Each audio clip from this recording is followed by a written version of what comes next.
당신이 보내주신 이 자료, 하나님께 영광 돌리는 삶이라는 책의 마지막 장인데요. 네, 맞습니다.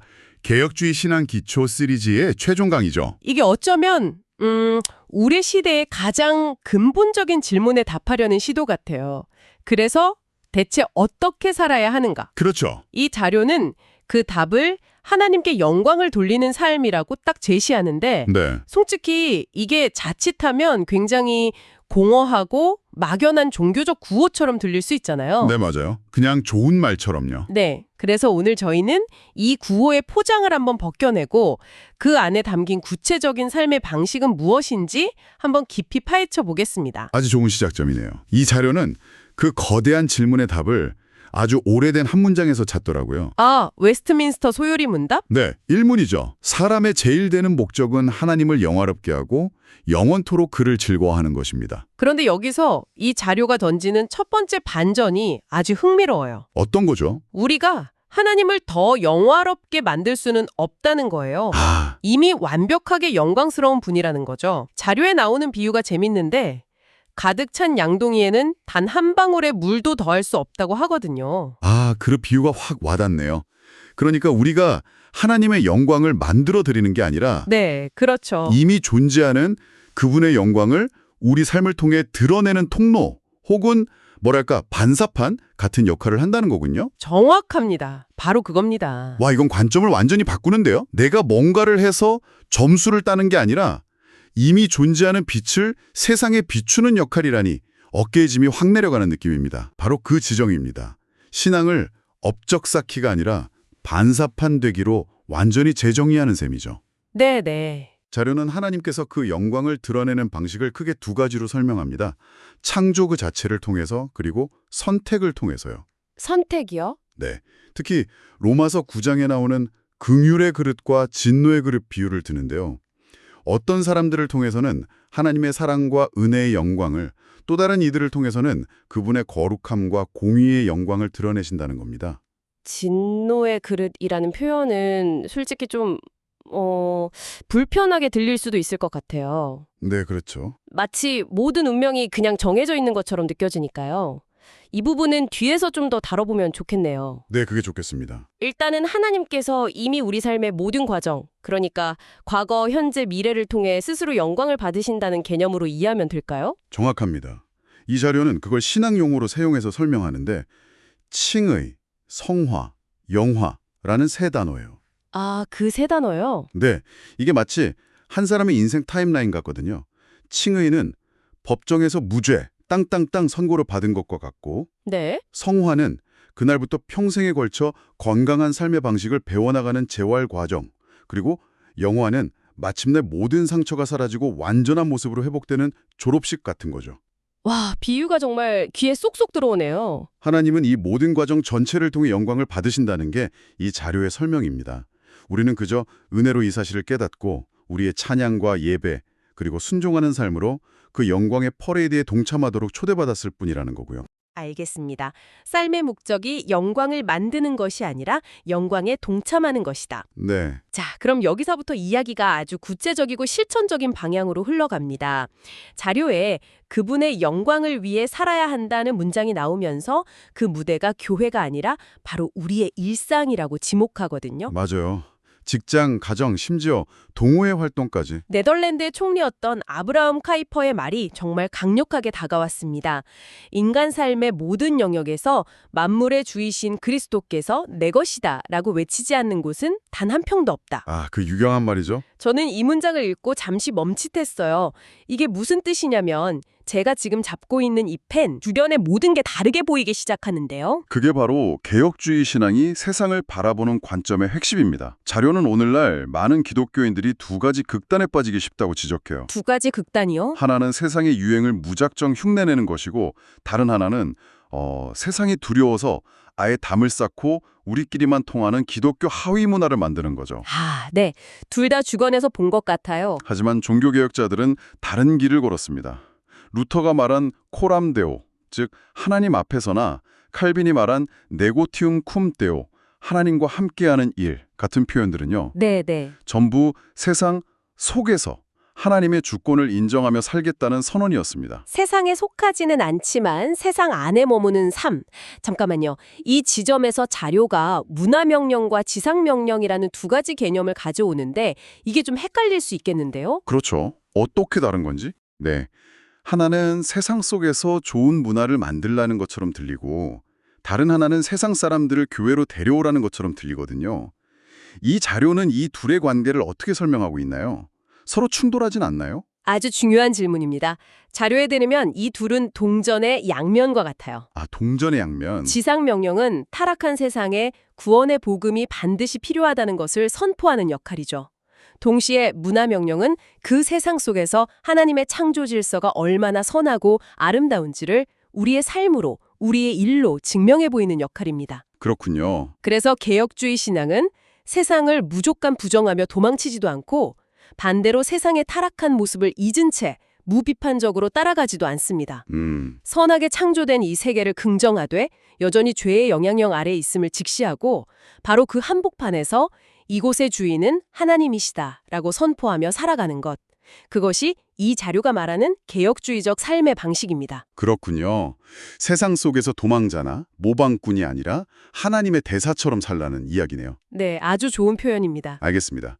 모든 영역에서 하나님의 영광을 드러내며 살아야 한다는 건 이해했습니다. 그런데 여기서 바로 이런 질문이 떠오릅니다. 그럼 뭘 기준으로 그렇게 살죠? 내 기분이나 생각대로 하면 되는 건가요? 기준이 뭐냐는 거죠. 네. 그 기준에 대해 이 자료는 아주 명확한 답을 제시합니다. 바로 오직 성경이죠. 네, 논리가 아주 분명합니다. 모든 것이 하나님에게서 나오고 하나님으로 말미암고 하나님께로 돌아가니 모든 영광은 하나님께 돌려줘야 한다. 이게 솔리데오 글로리아고요. 네. 그리고 그 영광을 돌리는 구체적인 방법을 알려주는 유일한 설명서가 바로 하나님께서 스스로를 드러내신 말씀, 즉 성경, 솔라 스크립투라라는 겁니다. 아, 그렇게 연결되는군요. 여기서 성령의 역할이 아주 중요하게 언급되는데요. 성령은 어떤 신비한 목소리로 우리에게 직접 말씀하시는 게 아니라 이미 기록된 말씀인 성경을 깨닫게 종영해 주시고 그 말씀에 순종할 수 있는 힘을 주시는 역할을 한다는 겁니다. 그러니까 개인의 주관적인 체험이 아니라 그렇죠. 객관적인 성경의 가르침을 통해 우리를 인도하신다는 점을 굉장히 강조하죠. 바로 그 지점에서 이 자료가 오늘날 그리스도인들에게 아주 날카로운 비판을 던집니다. 어떤 비판이죠? 우리가 성경을 거실에 놓인 예쁜 장식품처럼 대하고 있다는 거예요. 일주일에 한 번 교회 갈 때 들고 가는 액세서리가 아니라 내 삶의 모든 영역, 직장에서의 윤리 문제, 자녀 교육 방식, 돈을 쓰는 법에서 최종 권위를 가지는 최고의 기준이 되어야 한다고요. 네, 그렇죠. 특히 내 생각과 성경의 가르침이 부딪힐 때 슬그머니 성경을 믿음이나 구원에 관한 영적인 책으로만 축소해버리는 태도를 꼬집습니다. 예, 그 비판은 그리스도의 주되심이라는 개념을 우리가 얼마나 좁게 이해하고 있는지를 보여주는 대목이죠. 아까 이야기 나눴던 아브라함 카이퍼의 선언과도 연결되네요. 바로 연결됩니다. 결국 이 주장은 사도 바울이 했던 말과 정확히 이어져요. 모든 생각을 사로잡아 그리스도에게 복종하게 하라. 모든 생각을 네, 여기서 말하는 모든 생각이 바로 예술, 과학, 경제, 철학 같은 인간의 모든 지적 활동 영역을 포함한다는 거죠. 그래서 이 자료는 먹고 마시는 아주 사소하고 일상적인 행위조차 하나님의 영광을 위한 것이 될 수 있다고 말하는 겁니다. 먹고 마시는 것까지요. 네. 내가 어떤 음식을 어떤 태도로 누구와 함께 먹느냐 하는 문제까지도 신앙의 영역이 될 수 있다는 선언이죠. 알겠습니다. 모든 영역에서 성경을 기준으로 살아야 한다. 그런데 여기서 이런 질문이 바로 떠오릅니다. 만약 그렇게 살기 싫으면 어떡하지? 혹은 적당히 타협할 수 있는 중간 지점은 없을까? 그렇죠. 회색지대가 있느냐는 질문. 네, 이 자료는 그 질문에 대해 아주 단호한 입장을 보입니다. 중립지대란 없다는 거죠. 네, 논의가 훨씬 더 선명해집니다. 이 자료는 성경 전체가 처음부터 끝까지 두 개의 길만을 제시한다고 말해요. 두 개의 길이요? 에덴 동산의 두 나무, 가인과 아벨의 길, 천국과 지옥에 이르기까지 항상 선택지는 둘뿐이었다는 겁니다. 그리고 나와 함께 하지 않는 자는 나를 반대하는 자라는 예수님의 말씀을 인용하면서 우리의 모든 결정이 결국 그리스도를 위한 것인지 아니면 그분께 맞서는 것인지를 선택하는 행위라고 주장합니다. 회색지대는 없다. 없다는 거죠. 아까 잠깐 언급했던 진노의 그릇과 긍휼의 그릇 이야기가 여기서 다시 연결되는군요. 네, 맞습니다. 그런데 이 양자택일의 개념은 특히 우리가 어떤 길을 택하든 하나님은 영광을 받으신다는 설명은 듣는 사람에 따라 상당한 거부함을 줄 수도 있을 것 같아요. 그렇죠. 좀 냉정하게 들리죠. 네, 내 선택과 상관없이 하나님의 계획이 이루어진다는 게요. 충분히 그렇게 느낄 수 있습니다. 이 자료는 그 지점을 이렇게 풀어내요. 이것은 우리의 자유의지를 무시하는 운명론이 아니라 하나님의 성품이 얼마나 다차원적인지를 보여주는 설명이라는 겁니다. 다차원적이요? 네, 진느의 그릇을 통해서는 하나님의 한치의 오차도 없는 거룩함과 공의로우심이 드러나고 긍휼의 그릇을 통해서는 상상할 수 없는 그분의 사랑과 은혜가 드러난다는 거죠. 어느 쪽이든 하나님의 영광은 나타난다는 겁니다. 그리고 바로 이어서 이 자료는 당신에게 아주 개인적인 선언을 합니다. 당신은 바로 그 긍휼의 그릇으로 부름받았습니다. 이미 하나님께서 당신을 통해 그분의 사랑과 은혜의 영광을 받기로 작정하셨다는 겁니다. 그 부분이 이 자료가 주는 가장 큰 위로이자 동시에 도전인 것 같습니다. 그렇죠. 내가 무언가를 잘해서 혹은 어떤 자격이 있어서가 아니라 이미 하나님의 작정 안에서 그분의 기쁨과 영광의 대상이 되었다는 것. 네, 그렇기 때문에 우리의 시선은 늘 실수하고 부족한 나 자신이 아니라 영광의 주님이신 그리스도를 향해야 한다고 말하는 거군요. 맞습니다. 그리고 지금 여기서 간헐적으로 맛보는 이 기쁨이 그분이 다시 오실 날에는 완전하고 영원한 즐거움이 될 것이라는 소망까지 제시하고요. 맞습니다. 그리고 이 모든 논의는 구원의 전체성, 영어로는 토탈리티라고 하는데요. 이 아주 중요한 개념으로 귀결됩니다. 구원의 전체성. 이 개념을 설명하기 위해 제가 비유를 하나 들어볼게요. 만약 당신의 집에 불이 났다고 상상해 보세요. 네. 소방관이 와서 당신 한 명만 구해내고 자, 구조 끝났습니다 하고 가버리면 그게 온전한 구조일까요? 아니죠. 절대 아니죠. 아니죠.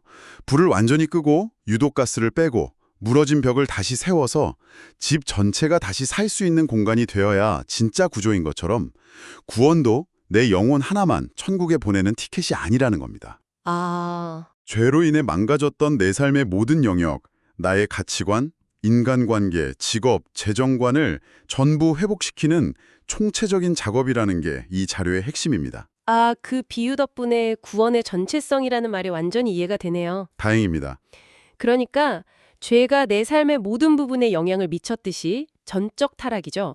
구원 역시 내 삶의 모든 부분에 영향을 미친다는 거군요. 바로 그겁니다. 그래서 구원받은 사람은 교회 안에서의 종교활동뿐만 아니라 정치, 사회, 경제, 교육, 예술 같은 모든 영역에서 하나님의 뜻을 드러내기 위해 헌신해야 한다는 결론으로 자연스럽게 이어지는 거고요. 네, 자료에 인용된 헨리미터의 말처럼 어떤 삶의 영역도 제외되지 않는다. 전체로서의 삶은 하나님의 인도하심을 받아야만 한다는 말이 바로 그 뜻이었군요. 바로 그겁니다.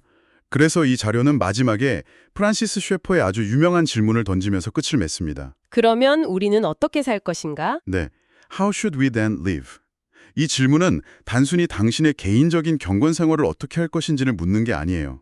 그런가요? 당신이 속한 가정에서, 교회에서, 당신의 일터에서, 우리가 살아가는 이 문화 속에서, 그리고 이 국가 안에서 그리스도인으로서 어떻게 살아갈 것인지 그 구체적인 답을 당신 스스로 내놓으라고 촉구하는 겁니다. 와, 머리로 아는 지식과 손과 발로 살아내는 삶 사이의 간극을 좁히라는 강력한 도전이죠. 오늘 우리는 하나님께 영광 돌리는 삶이라는 어쩌면 너무 익숙해서 그 의미를 잃어버렸던 주제를 깊이 있게 들여다봤습니다. 이 자료의 결론은 아주 명확하네요. 네, 그렇죠. 개혁주의 신앙은 단순히 머리로 동의하는 교리의 체계가 아니라 삶의 모든 영역을 아우르는 삶의 체계라는 것. 그리고 그 삶의 운동장에는 중립구역이나 벤치가 없다는 것이고요. 맞습니다. 그래서 이 자료의 마지막은 아름다운 이론이 아니라 아주 불편하고 실천적인 질문들로 가득 차 있습니다. 어떤 질문들이죠? 나는 내 일상에서 구체적으로 무엇을 바꿀 것인가? 내 삶의 어느 영역을 아직도 내 것이라고 주장하며 하나님의 주권을 인정하지 않고 있는가? 이런 질문들이요. 결국 우리가 가진 지식의 무게만큼 삶의 무게도 함께 늘려가라는 요구입니다. 우리는 이미 무언가를 해서 영광을 돌려야 하는 존재가 아니라 긍휼의 그릇으로서 하나님의 영광을 드러내도록 부름받은 존재라고 이 자료는 말합니다. 그렇다면 우리에게 남은 것은 그 부르심에 합당하게 우리의 지극히 평범한 하루하루를 오직 주께 영광, 즉 솔리 데우 글로리아라는 한 문장으로 채워나가는 노력이 아닐까 싶습니다. 이 자료의 논의를 끝까지 따라와 보니 마지막으로 이런 질문이 남는군요. 네, 어떤 질문인가요? 이 자료는 삶의 모든 영역이 하나님을 위하거나 혹은 반대하는 선택의 연속이라고 말합니다. 그렇다면 우리가 일상에서 너무나 당연하게 중립적이라고 혹은 신앙과는 무관하다고 생각했던 영역들, 예를 들면요? 예를 들어 내가 즐기는 취미, 내가 읽는 책, 내가 보는 영화 같은 것들 말이죠. 이런 것들은 사실 누구의 주권 아래 놓여 있는 걸까요? 한번 진지하게 생각해 볼 문제입니다.